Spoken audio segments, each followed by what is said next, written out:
Well, welcome back to Exhaust Sports Auto. My name is Kevin, and you're here either because you're a brat and you're looking to ball on a budget, or you're actually like a grown-ass adult and you just want a nice, comfortable, and reliable vehicle. Well, either way, you got a contender right here, the 2002 Lexus ES300. So who do we have to thank for this opportunity? It is none other than Cary Imports in Cary, North Carolina. So if you want to buy this OG ES, well, you can hit them up, perhaps even get it shipped to you. So have fun with that, because as we're about to see, this is one of the cleanest ES models I have ever seen for this generation. And honestly, I've been looking around for this car for eons now, from what it seems like, because these cars are way harder for me to find than people would think, or else I would have just done all these reviews back to back. But whatever, though, at least I have this ES now. First of all, let's just talk about the looks briefly, because, well, I was going to come in here roasting the looks of this car, but honestly, dude, this car cleaned up extremely well. And for once, like, the headlights, they're not all like yellowed out or anything like that. And I feel like for the time, this was a really clean design, actually. So I don't really mind it. I know Scotty Kilmer would approve of this for sure, because obviously he has one, or his wife has one, or somebody has one. But anyway, yeah, I don't, you know, it's not the best looking car. I mean, some people are like, oh, this ES looks better than the new spindle grill Lexus models. Like, this has nothing on the new Lexus cars. Come on, man, get real. But, you know, let me know in the comment section, do you like the way that this vehicle looks? I don't think this is some, like, you know, Theodore Young, I know you're watching. I don't really think this is some, like, swag posted on the gram. You know, it's like some, you know, it's nothing like that. So let's skip that and let's proceed on to the drive, because this bad boy is powered by a proper V6 engine. It's a legendary motor, and this thing produces about 210 horsepower and about 220 pounds-feet of torque.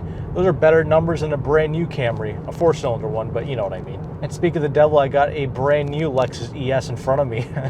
So that's interesting. And with this, I've pretty much driven every single ES of the 2000s era. There's another like box Camry looking ES. I have not driven that one yet, but I've driven the generation that comes after this, and I've also driven the 2013s and up, and I've obviously driven the 2019s and up as well. So I'll make a few brief comparisons to that. But honestly though, this car, I mean, I'll talk more about this in the interior segment, but damn, is this vehicle solid as hell. This gear lever knob is so stiff and sturdy, and it's a very impressive interior cabin. But anyway, we'll get to that, because this is a 20-year-old car after all, with about 85,000 miles on it. Exterior, interior, it's all aged flawlessly, but this has a 5-speed automatic, which I think was bespoke to Lexus at the time. I think Toyotas were using 4-speed automatics, so you can correct me if I'm wrong, but this was special for Lexus at the time, so there's that. Let's bust this little turn here, see how that acceleration is. A little bit of roll, but whatever. Short shifting, oh man.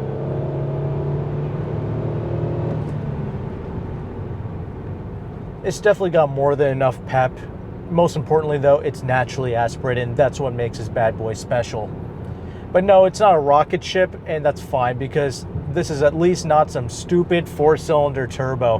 Back in the day, they did it right, baby. You got a nice V6, sounds good, it's smooth, it's buttery, very good, and that's still a healthy amount of horsepower. And another thing I kind of failed to mention in these reviews is, you know, these are older cars. These are like 20-year-old cars with like a lot of mileage on them, and they pull extremely well. So even after all these years, these motors, they continue to pull very well.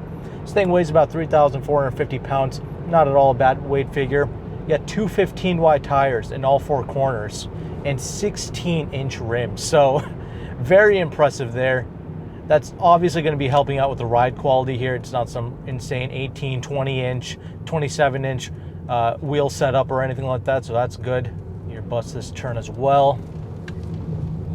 Good brakes. A little bit of a lean into the corner, which is totally acceptable for a vehicle like this. It is vaguely based upon a Camry, so there's that. You know, you keep putting your foot down into it, it can definitely effortlessly pass these people doing 15 miles per hour under the speed limit. Yeah, this is not going to be an issue for most people. Most importantly though, I mean, I feel like if you're shopping in this budget, this vehicle's like a little over $7,000 here, close to $8,000, I believe.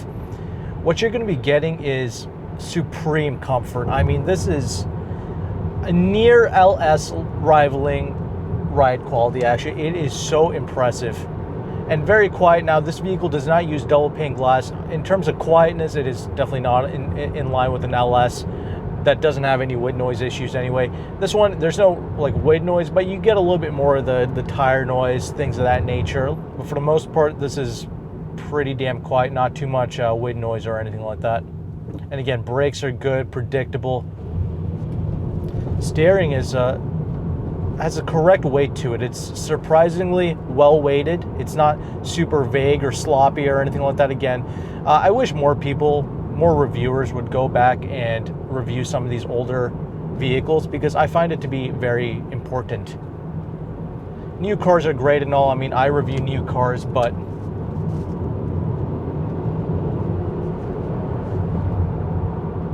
this is what people go out and buy. Now, I will take it over some rougher bumps here, and for the most part, because this vehicle has such a tight interior from the factory, there's not really any creaking and rattling going on here. But again, go over some more trash bumps here, and I'll take it around a little handling circle thing.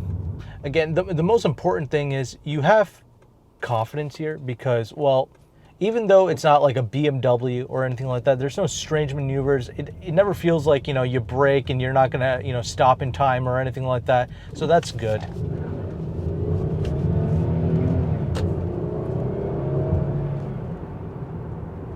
Obviously, these suspension setups back in the day, it's obviously not as sophisticated as it is today, but these smaller wheels are definitely helping to soak up bumps. I just went over some railroad tracks there.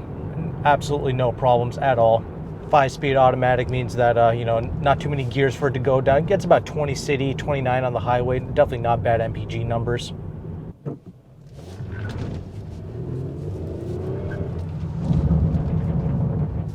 All right, well.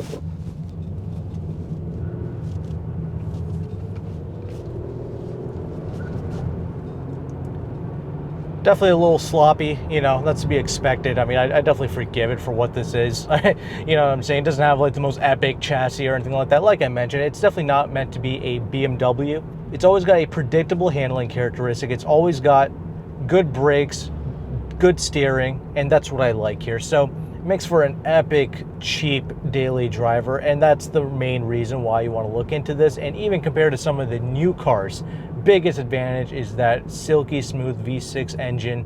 Gets the job done. It's not the quickest thing in the world, but it sounds good, most importantly, and it definitely returns decent MPG numbers, as well as providing you decent thrust when you need it. So that's good.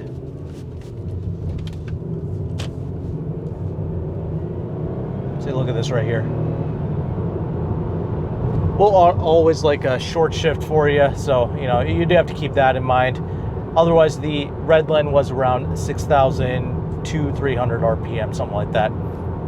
But for the most part, for what this is, for what you're paying, I can totally appreciate the way that this thing pulls. So, and I'll talk about one last thing before we get into the interior segment. So how does this compare to the newer generation ESs? So the next generation ES is definitely faster than this, but otherwise it rides similar. I think it's a tad bit quieter than this vehicle. That's about it. It's pretty similar to this vehicle, but the main advantage you get with the next gen ES is it's a little bit faster. And I personally prefer the looks of that a little bit more. It looks more like a LS. So there's that. So 2013 ES is enough. This was the one generation of the ES where they decided to focus on handling dynamics a little bit. And that was the only ES to like not have the silkiest of ride qualities, but it was like one of the more like better handling ESs. And then for 2019 and up, the newest generation, they went back to their roots, went for a full-on comfy ES similar to something like this, except with far more refinement, far quieter, all that good stuff, far more sophistication. So that's basically what you get there. So with that established, let's go ahead and let's check out this interior now, shall we? All right, so now that we are done driving, let's go ahead and let's take a look at this interior, because the outside, I am impressed. It is a clean looking ride, but man, inside, damn, is this thing solid. So that's what I like here. No real creaks and rattles. It's just a timeless looking interior because there's no stupid screens or anything like that. No, none of this like crazy safety garbage. It's not always beeping and yelling at you or anything like that. Just a Nice, clean, solid interior with some nice red wood here. I'm not gonna lie, this red wood looks kind of cheap and fake, like a Cadillac would, but I think it's real though, honestly. Or it might be fake, I don't know. Either way though, it's solid, so that's good. Got a little ashtray because, you know, you're a big pimp, and obviously, like I mentioned in the drive, this gear lever knob, it just feels so crispy to use. It's just so solid, even after 20 years. And again, no use of double pane glass, but you do have 4 one-touch auto window switches, which is excellent, and 2-way memory seats because you do have electric seats for the driver's side here. The mirrors and the driving position. So I do like the driving position. It's pretty nice. It is basically a fishbowl to look around in, but I wish the mirrors were a little bit larger. That's the only con I really have with this particular generation. I wish the mirrors were a little bit more useful. Rear view mirror is fine because you have a big piece of glass in the back, so that's good. Steering wheel, free from a lot of buttons. You know, you just have like the mode button here for the, what do you call it, the gauge cluster, but that's about it, and a reset button. But otherwise, it's a clean steering wheel, free from any distractions or anything like that. Like I mentioned, I do like the steering feel of this vehicle. It's not super vague. It's not loose or anything like that. It's actually relatively tight. Another thing, automatic headlights. Such a blessing to have even for this old ass car. So that's a fantastic thing right there. Nice conveniences here. I will say one of the few things I found that doesn't work with this car, like there's not really any issues here. There's no check engine lights or nothing stupid like that, but the trunk release button doesn't work from the interior anyway. It works when you just press on it from the key fob, which the key fob is literally a key. There's no push button start here. But so that's the only thing I noticed that does not work. But other than that, everything else seems to be good to go here. You even have heated seats, high and low, for the front 2 seats here. So again, very impressive. Those are some nice luxury touches there. This is a big ball-in for the time. Actually, even back in the day when this car first came out, I believe, all the journalists actually gave this car good marks. Like, stupid simple climate control. Even the audio system in this vehicle isn't complete trash, and you do have a 6-disc CD changer, cassette deck, all that good stuff. So yeah, you can kind of sort of enjoy this audio system. It's not a total waste of your time. But yeah, other than that, there's no real like technology going on here. You have some storage here as well. Good amount of storage space for sure in the center armrest. Cup holders are stupid the way they designed that. I don't really enjoy that, but you know, whatever, it is what it is. And unfortunately, there's not too much door pocket space either, but you know, for such a cheap car, I don't really care. Although when it was new, it started around like $31,000. So, you know, a $30K whip, not bad. And heated seats, definitely doing its job for sure. Now, speaking of seats, okay, so the leather quality in here is honestly not too bad, but a little bit of wrinkles here and there. But again, 85,000 miles, 20 years old, I'll forgive it for sure, not really an issue. And you have some space in the glove box, and you have a normal sunroof here with very soft materials up here as well. So very good job there. I do like this interior space. It's timeless, it works.